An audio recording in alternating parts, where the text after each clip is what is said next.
I think when you talk about John Henry not being willing to spend money, I look back at the last year and a half where they've signed Rafaela, they've signed Anthony long term, they've signed a few other young guys long term, Christian Campbell. Um, I look at that as they got lucky. Think about if Roman Anthony waited 2 more years, he would if he continues on the trajectory he's going, he would be in line for like Juan Soto, Aaron Judge money. Like they got lucky that he took that money. They look if Christian Campbell pans out, they got lucky that he took that money.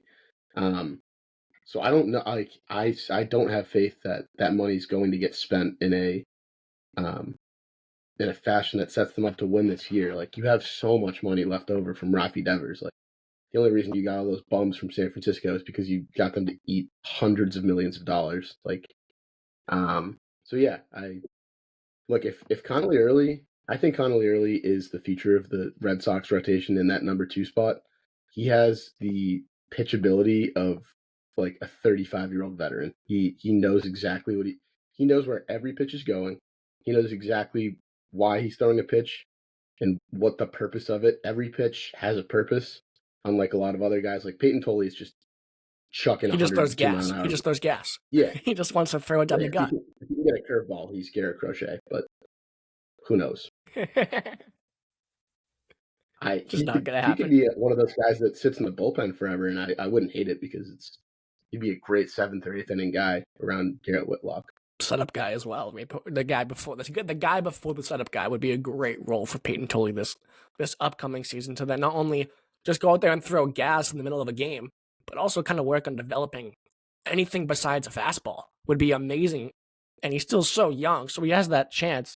But I like how you bring up Anthony Campbell, Meyer, Rafaela, these guys who took quote unquote a hometown discount, team friendly deals, because like you said, if Roman Anthony doesn't take the contract, he's looking like he was going to be one of the best players in baseball in a few short years. He was that good this upcoming season. And when he goes down, the whole offensive lineup just crawled to a halt.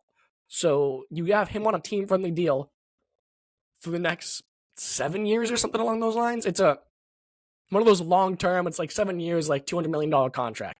Something along those lines. Those aren't the actual numbers. It's close to that. Yeah. Where he's getting like I think it's 8 and it starts next season. So exactly. 8 So years from hasn't even kicked in yet. He's 21. It'll kick in when he's 22. You'll have him until he's 30 on a team-friendly deal, and then you'll have to pay on that massive contract.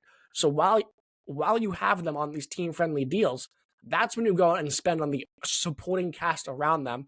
You can go and overpay for a guy like Alex Bregman, who they overpaid for last year. You can go and overpay on a guy like Pete Alonso coming in at the back end of his career as well on short-term, high AAV, 3 years, $120 million type contracts, and go compete for a world championship, because that's the type of roster they have right now. If they just add 1 to 2 pieces and stay healthy, they have a world championship competing roster. They weren't that far behind the Blue Jays, who went all the way to the World Series and lost to the Dodgers in 7, and which was, I know we never got a chance to talk about the pod killings, but probably the greatest World Series we have ever got, like us at 22, probably the greatest World Series we've ever gotten to watch so far in our lifetime. It was objectively, yeah. I mean, for Red Sox fans, 2018 like, Dodgers is fun, but you're looking at yeah, just great. So you're that close. You lose to the Yankees, who then lose to the Blue Jays, and the Blue Jays go all the way. So you're tasting the World Series. You're so close. Fenway was electric come playoff time.